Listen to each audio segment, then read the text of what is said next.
Consider for just 1 minute what it would be like if the country you were born in and had lived your whole life didn't consider you a citizen. No country did. You belonged nowhere. That is the shocking reality for millions of people who have no nationality. They're stateless. Most people are citizens of somewhere. We have birth certificates, we have passports, we have ID cards, we have driver's license, health cards, documents proving who we are. But on paper, stateless people simply don't exist. In fact, I can't even tell you how many stateless people there are because over half of all countries don't even count them. Globally, countries that are counting have accounted for nearly 4 million people. But in all likelihood, the actual number is much, much higher. Without a passport or a national ID, the list of things you may not be able to do is never ending. Go to school, see a doctor, own a SIM card, work legally, open a bank account, own or rent a home, even get married. And statelessness exists everywhere. It's not a problem in a far-off land. It's happening in countries like yours or mine.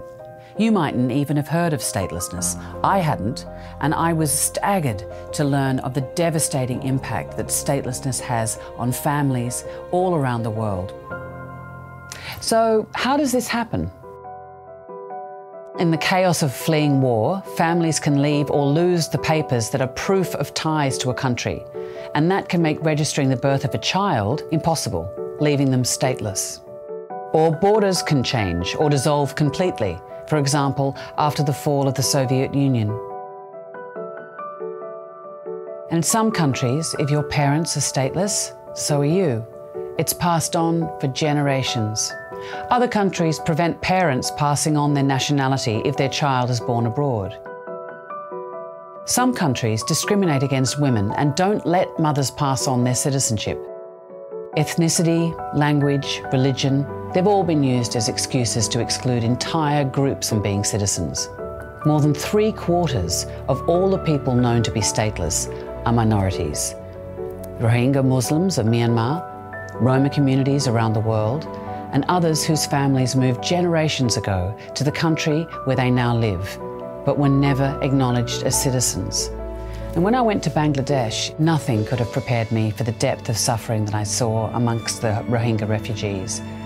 Stripped of citizenship in Myanmar nearly 4 decades ago, they have faced discrimination, persecution, and exile ever since. So, what can we do?